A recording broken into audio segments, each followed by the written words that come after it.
जैसा कि आप जानते हो, हमने जनरल साइंस की एक सीरीज स्टार्ट की थी जिसमें सबसे पहले हमने पढ़ा रासायनिक सूत्र कैसे बनाते हैं। उसके बाद जो भी हमारा टॉपिक चल रहा है क्लासेज का वो है पदार्थ या मैटर। हमने देखा कि ब्रह्मांड की प्रत्येक वस्तु या सामग्री को कब हम पदार्थ या मैटर की संज्ञा देते हैं। उसके लिए वैज्ञानिकों ने एक परिभाषा दी है कि ब्रह्मांड में पाई जाने वाली कोई भी वस्तु या सामग्री जिसके पास स्वयं का आयतन व द्रव्यमान हो उसे हम पदार्थ या मैटर कहते हैं। फिर हमने उनका क्लासिफिकेशन किया था, वर्गीकरण किया था। उनके लिए हमने दो आधार लिए, भौतिक वर्गीकरण फिजिकल क्लासिफिकेशन एवं रासायनिक वर्गीकरण केमिकल क्लासिफिकेशन। हमने देखा कि जब हम पदार्थों को भौतिक रूप से वर्गीकृत कर रहे थे, भौतिक वर्गीकरण कर रहे थे, तो हमने उन्हें 5 भागों में बांटा था।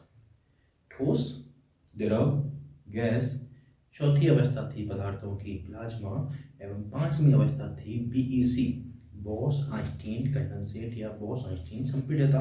क्लियर। आज की क्लास में हम देखेंगे कि जो 3 अवस्थाएं हैं पदार्थ की मुख्य रूप से ठोस, द्रव, gas, solid, liquid and gases.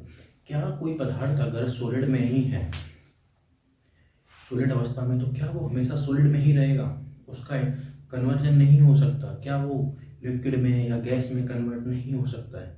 तो हम आज पाएंगे कि किस प्रकार से पदार्थ अपनी अवस्थाओं को कन्वर्ट करते हैं, किसी एक अवस्था से दूसरी अवस्था में कैसे जाते हैं, और जाते भी हैं तो उस प्रोसेस को, उस प्रक्रिया को हम क्या कहते हैं। क्लियर।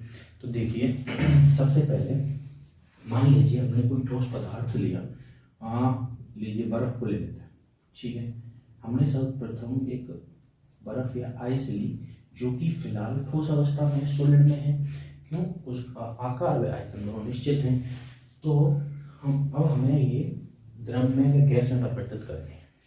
देखिए, जब हम पदार्थों की अवस्थाओं को कन्वर्ट करते हैं कि या बदलते हैं, रूपांतरित करते हैं, तो उसके लिए आवश्यक होता है टेम्परेचर, तापमान का, यानी कि पूरा पूरा खेल ऊष्मा का या टेम्परेचर का है। जैसे कोई पदार्थ हमारा सॉलिड स्टेट में है, ठोस अवस्था में है, उसको हमने हीट दी, उसका टेम्परेचर हमने बढ़ाया, इंक्रीज किया, फिर वो जाएगा द्रव में, उसकी द्रव अवस्था आ जाएगी। द्रव अवस्था में हम उसे और अधिक हीट देंगे और उसका टेम्परेचर और अधिक बढ़ाएंगे तो वो गैस अवस्था में कन्वर्ट हो जाएगा। यानी कि जब हमने ठोस पदार्थ को ऊष्मा दी, हीट दी, तो वो किसमें आ गया जी? द्रव अवस्था में।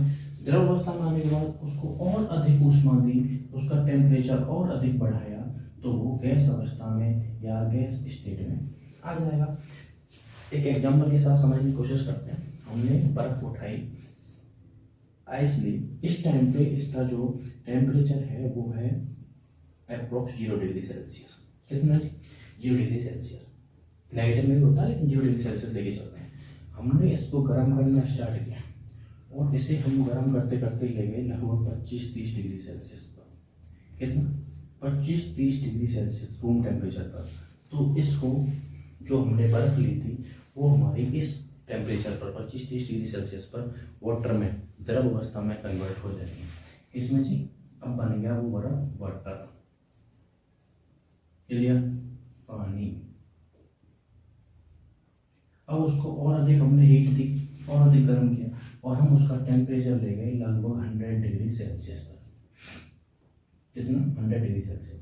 इस तापमान पर वो द्रव अवस्था से गैस अवस्था में आ जाएगा, यानी कि पानी वाष्प बन के उड़ जाएगा, यानी कि वेपर बन जाएगा। क्लियर जी? हमने बर्फ से शुरू किया जो कि सॉलिड स्टेट में था, ठोस अवस्था में था, उसको ऊष्मा दी, उसके टेम्परेचर को बढ़ाया, फिर वो द्रव अवस्था में आया, वह पानी दिखने लगा, फिर उसको और अधिक हमने गर्म किया, उसका टेम्परेचर बढ़ाया, तो वो गैसीय अवस्था में आ गया और हमें वाष्प उड़ती हुई दिखी। क्लियर जी? तो पूरा का पूरा खेल है ऊष्मा का या टेम्परेचर का। हमने देखा कि जब 0 डिग्री सेल्सियस पे था तो ठोस था, उसका आकार, आयतन सब कुछ फिक्स था। जब हम उसका टेम्परेचर 25 से 30 डिग्री सेल्सियस पर ले गए तो वो द्रव अवस्था में आ गया, पानी बन गया, उसने उस बाउल का आकार ले लिया जिसमें भी हम रख रहे हैं, उस किसी पॉट में रख रहे हैं। फिर उसको और अधिक गर्म किया, 100 डिग्री सेल्सियस तक लेकर गए, तो वो वाष्प बन करके वातावरण में उड़ गया। ठीक है जी? अब हमारा नेक्स्ट जो क्वेश्चन है वो है, क्या पदार्थ को हमने ठोस से द्रव में, द्रव से गैस में बदला, उसी प्रकार गैस से वापस द्रव में, द्रव से वापस ठोस में क्या बदला जा सकता है? तो जी हाँ, हम बदल सकते हैं। जैसे इधर से जाते वक्त हमने ठोस को गर्म किया, उसको ऊष्मा दी, हम लिक्विड में आ गए, द्रव अवस्था में आ गए, फिर उसको और अधिक गर्म किया, हम गैस स्टेट में आ गए। उसी प्रकार जब हम गैस अवस्था में हैं, गैस को उसको ठंडा करेंगे, शीतल करेंगे, क्या करेंगे? ठंडा करेंगे, शीतल करेंगे, यानी कि कूलिंग करेंगे, तो वो वापस से लिक्विड में, और जब लिक्विड को कूलिंग करेंगे या शीतल करेंगे तो वापस से सॉलिड स्टेट में या ठोस अवस्था में आएगा। यानी कि दोनों ही कंडीशंस में है पूरा खेल टेम्परेचर का। जब हम टेम्परेचर बढ़ाएंगे तो ठोस से द्रव, द्रव से गैस स्टेट में जाएगा, और जब टेम्परेचर को हम घटाएंगे, उसको शीतल करेंगे, कूलिंग करेंगे, तो वापस से गैस से द्रव, द्रव से वापस सॉलिड स्टेट में आएगा। क्लियर? अब हम एक बार इनकी सारी प्रोसेस का नाम और देख लेते हैं। जब कोई पदार्थ ठोस से द्रव में जाता है तो उस प्रोसेस को क्या कहते हैं? ठोस से द्रव में जाता है तो द्रव से फिर गैस में जाता है तो गैस से वापस ठोस में आता है, तो इन सब प्रोसेस का नाम क्या है? इंग्लिश में इन टर्मों को क्या बोलते हैं? एक टर्म है क्या? क्लियर? तो हम उसी एग्जाम्पल के साथ चलेंगे। सबसे पहले हमने ठोस अवस्था में आइस ली, आइस का ये क्रिस्टल हो गया। क्लियर जी? इसको हमने हीट दी, गर्म किया, तो इसने गलना स्टार्ट कर दिया, बर्फ ने गलना स्टार्ट कर दिया। इस प्रोसेस को क्या कहेंगे? संगलन, यानी कि मेल्टिंग। क्लियर जी? यानी कि जब कोई पदार्थ ठोस अवस्था से द्रव अवस्था में जाता है या कन्वर्ट होता है तो उस प्रोसेस को हम संगलन या मेल्टिंग कहते हैं। क्लियर? फिर जब हम उस वाटर को और अधिक गर्म करेंगे तो गैस में या वेपर में कन्वर्ट होगा। तो जब पदार्थ को द्रव अवस्था से गैस अवस्था में कन्वर्ट करते हैं, रूपांतरित करते हैं, तो उस प्रोसेस को हम कहते हैं वाष्पीकरण, इंग्लिश में वेपराइजेशन।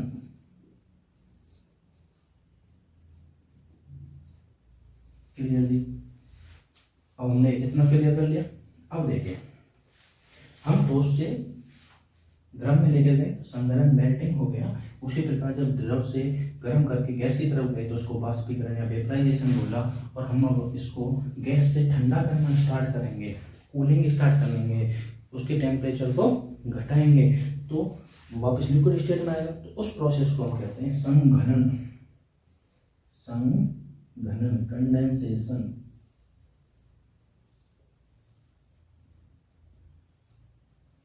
क्लियर जी? देखिए, जब पदार्थ को गैस अवस्था से द्रव अवस्था में रूपांतरित करते हैं, कन्वर्ट करते हैं, तो उस प्रक्रिया को, उस प्रोसेस को संघनन या कंडेंसेशन कहते हैं। उसी प्रकार जब द्रव को और अधिक ठंडा कर सॉलिड में बदलेंगे, ठोस में बदलेंगे, तो उस प्रोसेस को हम कहते हैं जमना या फ्रीजिंग।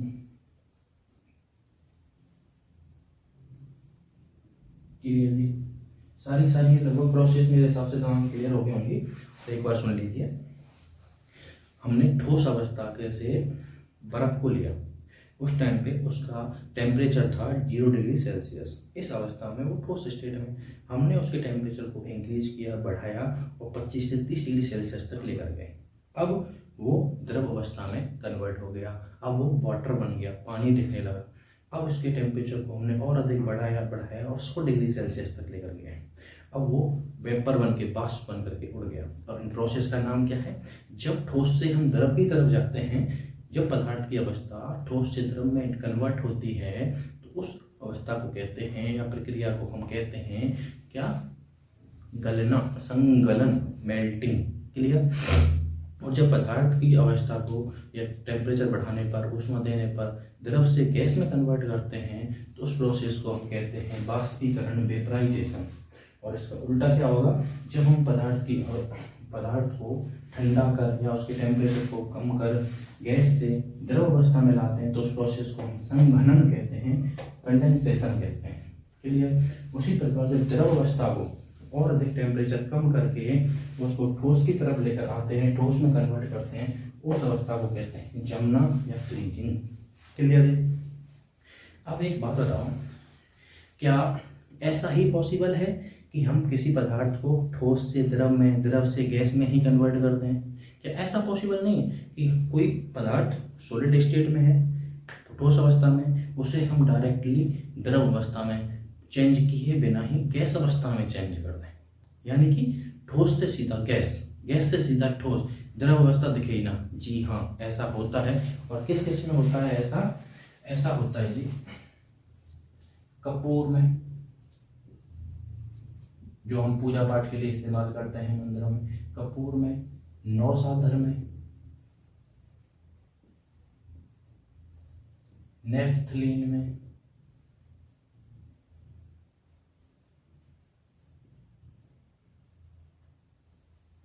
आयोडीन में,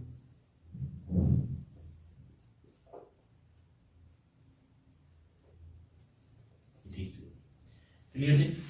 तो मैं कहना चाह रहा हूं कि जिस प्रकार पदार्थ ठोस से द्रव में, द्रव से गैस में, या रिटर्न करें तो गैस से द्रव में, द्रव से ठोस में कन्वर्ट हो रहा है, उसके लिए आवश्यक है कि हम टेम्परेचर को बढ़ाएं तो ठोस से द्रव, द्रव से गैस बदल जाएगा। और जब हम उसके टेम्परेचर को घटाएंगे, उसकी कूलिंग करेंगे, तो द्रव से वापस लिक्विड में, सॉरी ठोस से गैस से सीधा लिक्विड में, और लिक्विड से सीधा ठोस में कन्वर्ट होता चला जाएगा। लेकिन कुछ पदार्थ जैसे कि कपूर, नौसाधर, नेप्थलीन, उसके भी अलावा आयोडीन, ये ऐसे पदार्थ हैं जो कि द्रव अवस्था शो नहीं करते हैं। क्या कहा मैंने?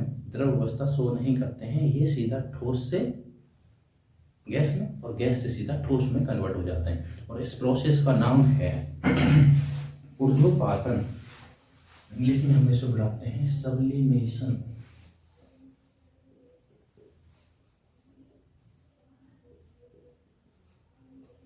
सब्लिमेशन। क्लियर जी? देखिए एक छोटा सा प्रैक्टिकल बताता हूँ आपको। हम पूजा पाठ में इस्तेमाल करते हैं कपूर, सबके घर में देखा भी होगा, रहता भी है। हम उसको जब डायरेक्ट जलाते हैं तब तो वो पूजा के काम आता है, उसको जला देते हैं, जल के खत्म हो जाता है, बात खत्म हो जाता है। लेकिन उसको हम थोड़ा अलग तरीके से, एक छोटा सा पॉट लेंगे, फॉर एग्जाम्पल कटोरी लेंगे, उसमें 2-3 कपूर डाल लिए, ठीक है जी। उसके ऊपर कुछ प्लेट या किसी चीज़ से बिल्कुल ढक देंगे कि उसकी जो गैस है या जल जो उसकी वाष्प बनेगी वो बाहर नहीं निकलनी चाहिए। क्लियर?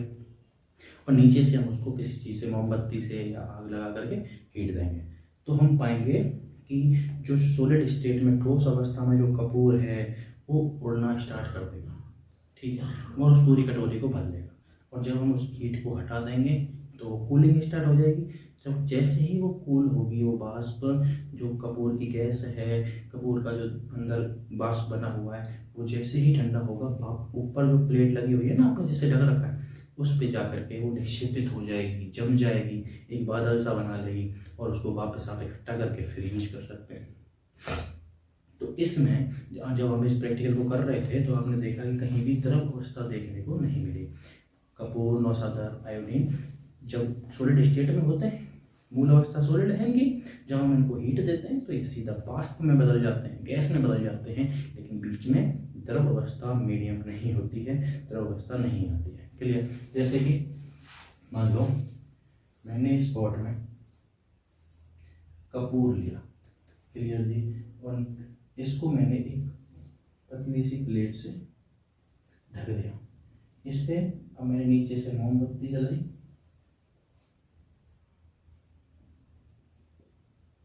क्लियर जी। और जब हम इससे हीट देंगे मोमबत्ती से, तो ये जो कपूर इसमें पड़ी हुई है वो सीधा गैस में बनना स्टार्ट हो जाएगी, सीधा इसकी वाष्प इस कटोरी में भर जाएगी, पूरा भर गया। और जैसे ही हम इस मोमबत्ती को बंद कर देंगे, बुझा देंगे, तो इस कटोरी का टेम्परेचर डाउन होने लगेगा, ये ठंडा होने लगेगी। ठंडा होते ही ये वाष्प ऊपर जा करके इस प्लेट पे जम जाए, और इसको हम इकट्ठा करके वापस से यूज कर सकते हैं। क्लियर? अब पूरा समझ में आ गया होगा। और इस प्रोसेस को, इस प्रक्रिया को क्या कहते हैं? ऊर्ध्वपातन, सब्लिमेशन। यानी कि ठोस से, या फिर ऐसा कह सकते हैं, जब कोई पदार्थ ठोस अवस्था से सीधे गैस अवस्था में परिवर्तित होता है, या जब कोई ठोस पदार्थ द्रव अवस्था में आए बिना सीधा गैस अवस्था में कन्वर्ट होता है तो उस प्रोसेस को हम ऊर्ध्वपातन या सब्लिमेशन कहते हैं। और जब वो गैस ठंडा होने के बाद वापस से ठोस में जमती है तो उस प्रोसेस को हम निक्षेपण कहते हैं, डिपोजिशन कहते हैं।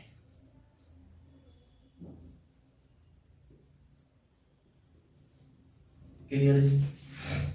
तो आज हमने देखा कि पूरा का पूरा पदार्थों का जो स्टेट्स हैं, अवस्था हैं, उनका इंटरचेंज कैसे होता है, कन्वर्जन कैसे होता है, किस प्रकार से कोई पदार्थ ठोस अवस्था से द्रव में, द्रव से सीधा गैस में बदलता है, किस प्रकार वापस गैस से द्रव में, द्रव से वापस ठोस में जमता है, उस प्रकार के उन प्रोसेस को नाम क्या है, उन प्रोसेस को हम कहते क्यों हैं, वो सवाल हमने एग्जाम्पल के साथ देख लिया।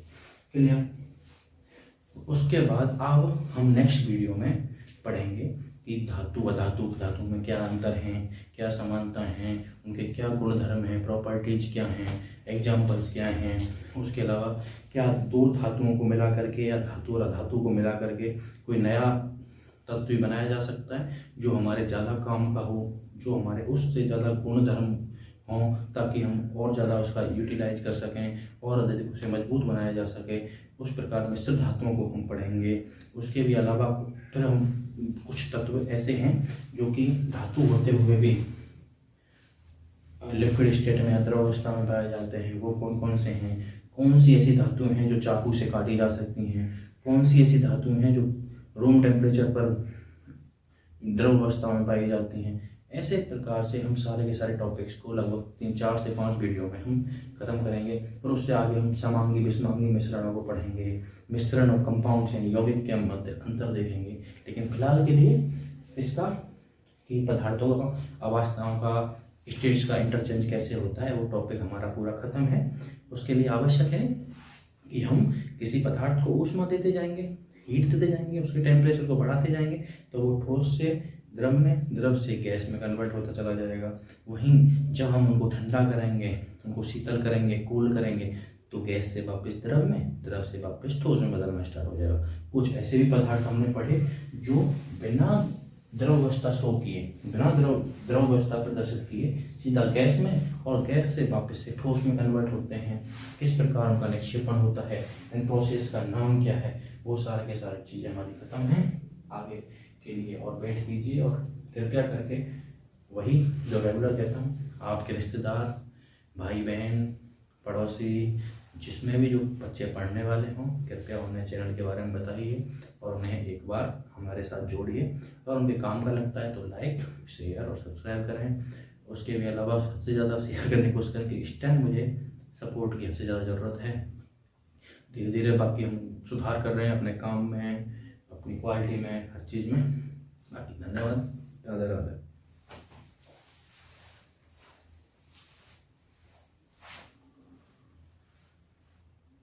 Subscribe now and press the bell icon.